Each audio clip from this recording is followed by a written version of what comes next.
ETF index mutual funds నేర్చుకుని stock మార్కెట్లో రాణించాలనుకుంటున్నారా? వెంటనే ఈ నెంబర్కి కాల్ చేయండి.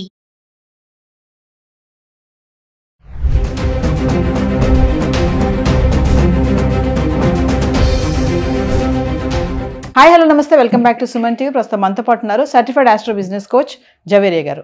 నమస్తే మ్యామ్. నమస్తే నవీన గారు. జవేరియా గారు, ఈరోజు నా టాపిక్ ఏంటంటే హైదరాబాద్లో హౌస్ రెంట్స్ అసలు ఎలా అంటే హఠాత్తుగా పెరిగిపోయాయి. ఎలా అంటే 10,000 ఉన్నది 15,000, 15 ఉన్నది 20, 20 ఉన్నది 25, 25, 30 ఇంకా అట్లా వెళ్తూ ఉంది ఆయన పైకి. ఎందుకంటే ఇప్పుడు స్కూల్ స్టార్ట్ అయిపోతున్నాయి ఒకటి, ఇంకోటి ఏంటంటే వర్క్ ఫ్రమ్ హోమ్స్ మ్యాక్సిమం అన్నీ అయిపోయి మళ్ళీ అందరూ ఆఫీసులకు వెళ్తున్నారు, ఇదొకటి. ఇవన్నీ కూడా రెంటల్ పైన కూడా ఇంపాక్ట్ చూపిస్తుంది. అంటే అసలు ఎందుకు ఇలా రెంట్స్ పెరుగుతున్నాయి ఇమీడియట్గా అంటే ఏం చెప్తారు?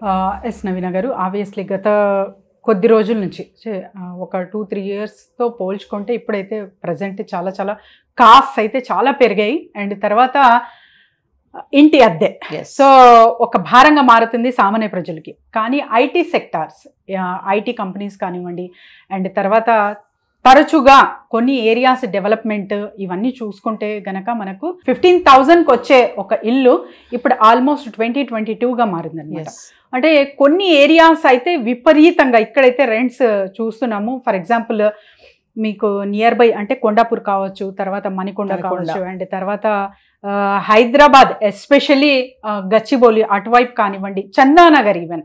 సో చందానగర్లో 18Kకి వచ్చేది ఇప్పుడు almost 22K 2 bedroom flat. So ఇంకా తర్వాత గేటెడ్ కమ్యూనిటీ మనం చూసుకుంటే 30-35 నుంచి ఆల్మోస్ట్ 60,000 వరకు కూడా రెంట్స్ అనేది పే చేస్తున్నారు. సో ఇదంతా ఎందుకు అంటే because of IT sector. So IT sector వల్ల మైగ్రేషన్ అనేది జరుగుతుంది కాబట్టి చాలా వరకు ప్రజలు అంటే ఒక ప్లేసెస్ నుంచి ఇంకో ప్లేసెస్కి రావడం, అండ్ తర్వాత స్కూల్స్ కాలేజెస్ ఓపెన్ అవ్వడం, అండ్ మంచిగా అంటే ఎడ్యుకేషన్కి చాలా చాలా ప్రాముఖ్యత ఇస్తున్నారు కాబట్టి పేరెంట్స్. సో సిటీస్కి చూస్ చేసుకోవడం కూడా జరుగుతుంది. బిజినెస్ వాళ్ళు కూడా చాలా వరకు షిఫ్టింగ్ అనేది చూస్తున్నాం, మైగ్రేషన్ అనేది చూస్తున్నాం. కాబట్టి ఇవన్నీ ఒక రీజన్స్ అనుకోవచ్చు నవీన గారు. కాకపోతే ప్రజెంట్ మీరు ఉన్న ఇప్పుడు ఇంట్లో ఉన్నా లేకపోతే కొత్తగా వెళ్తున్నా కూడా అక్కడ ఒక రెంటల్ అగ్రిమెంట్ అనేది ఉంటుంది. అది చేసుకుంటే ఇద్దరికి క్లాషెస్ రాకుండా, అంటే వాళ్ళకి ఇష్టం వచ్చినప్పుడు ఏదో నాకు నచ్చలేదు సో హఠాత్తుగా రెంట్ పెంచేసి అలా చేయడం జరగదనమాట. ఒక అగ్రిమెంట్ మీరు చేసుకున్నారంటే ఆ mutual understanding between tenant and owner. So ఇది ప్రతి ఒక్కరూ, అండ్ తర్వాత నాకు ఇష్టం వచ్చినట్టు నేను పెంచకూడదు, అది కూడా మెన్షన్ ఉంటుంది లీగాలిటీ పరంగా. సో ఎంత నడుస్తుంది ప్రజెంట్ ఓవరాల్గా ఏరియా వైజ్ అనేది కూడా ఉంటుంది. అవన్నీ మీరు లీగల్ వైజ్గా చూసుకొని ఒక అగ్రిమెంట్ బేస్డ్గా వెళ్తున్నారంటే అక్కడ మీరు హ్యాపీగా మీ లైఫ్ స్టైల్ ఇంకా లీడ్ చేయొచ్చు. కాకపోతే ఏరియా చేంజ్ అవినా లేకపోతే సిటీ చేంజ్ అవినా కూడా ఈ పరిస్థితి అయితే చూస్తున్నాం నవీన గారు. ఇంకా చూసుకుంటే జవేరియా గారు, ఈ రెంట్లకి వెళ్ళినప్పుడు బ్యాచిలర్స్కి ఒక రెంట్ ఉంటుంది, ఫ్యామిలీస్కి వెళ్ళినప్పుడు ఒక రెంట్ ఉంటుంది. బ్యాచిలర్స్ కదా, వాళ్ళకి ఏమంత యూజ్ చెయ్యరు, వాటర్ ఎక్కువ యూజ్ చేయరు, పొద్దుపోయి సాయంత్రం వస్తారని చెప్పి వాళ్ళకి రెంట్ కూడా ఎక్కువ పెట్టడం జరుగుతుంది. ఫ్యామిలీస్కి వచ్చేటప్పటికి రెంట్ కొంచెం అటు ఇటుగా ఉంటుంది. మళ్ళీ అంటే ఈ డిఫరెన్షియేషన్ కూడా చూస్తున్నాం మనం.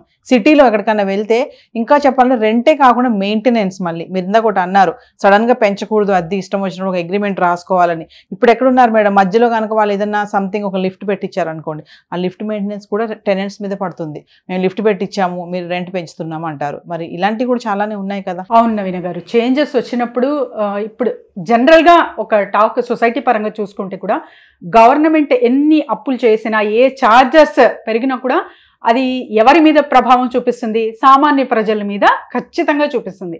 సో టికెట్స్ ప్రైస్ హైక్ అవ్వడం కానివ్వండి, తర్వాత ఏదైనా కూడా పెట్రోల్ ప్రైజెస్ పెరగడం, ఇవన్నీ అంటే జనరల్గా కమోడిటీస్ మీద కానివ్వండి. సో ఇలా అద్దెలో రెంటల్ వైజ్గా కూడా దీని ప్రభావం అలా యాజ్ ఇట్ ఈస్ చూడొచ్చు నవీన గారు. ఏదైనా సంథింగ్ బిల్డింగ్లో చేంజ్ వచ్చింది అంటే దాని ప్రభావం ఖచ్చితంగా టెనెంట్ మీద అయితే కనపడుతుంది.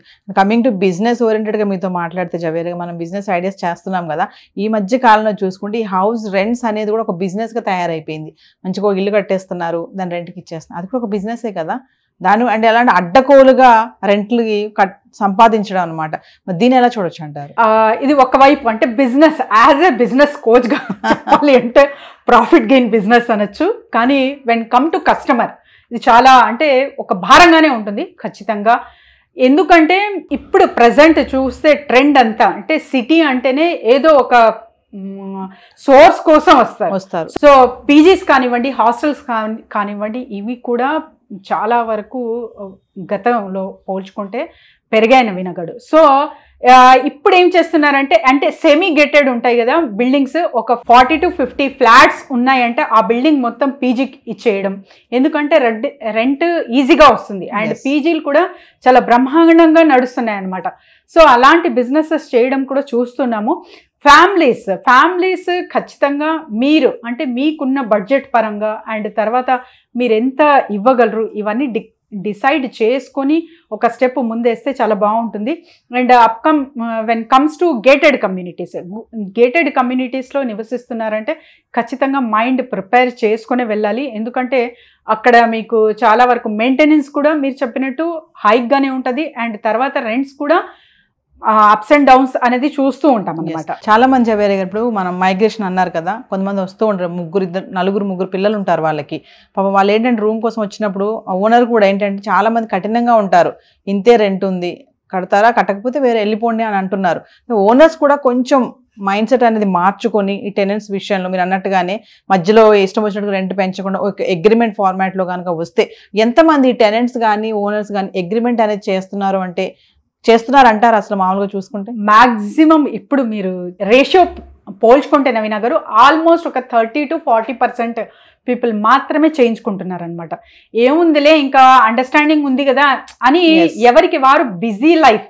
సో బిజీ లైఫ్లో ఏమవుతుందంటే అగ్రిమెంట్ చెయ్యాలి, అది ఒక హాఫ్ డే కేటాయిస్తే చాలు. సో ఆ పని డిలే చేస్తున్నారు. అది తర్వాత ఆ డిలే చేసిన వర్క్ ఒకేసారి రెంట్ హైక్ అవి మీ మీదే పడుతుంది అనమాట. ఎస్, జవరిగా మిమ్మల్ని కాంటాక్ట్ చేయాలండి బిజినెస్ ఐడియాస్ కోసం కానీ దేనికైనా కింద స్క్రోల్ అవుతున్న నెంబర్కి కాంటాక్ట్ చేయొచ్చు నవీన గారు. సో బిజినెస్ క్లాసెస్ కానివ్వండి, చిన్న ఇన్వెస్ట్మెంట్ త్రూ బిజినెస్ ఎలా చేయాలి, ప్రమోషన్స్ కొరకు అండ్ తర్వాత ప్రతి నెల వర్క్షాప్ అయితే నిర్వహించబోతున్నాము. సో దాని డీటెయిల్స్ కొరకు కూడా కింద స్క్రోల్ అవుతున్న నెంబర్కి కాంటాక్ట్ చేస్తే team will get them. Thank you.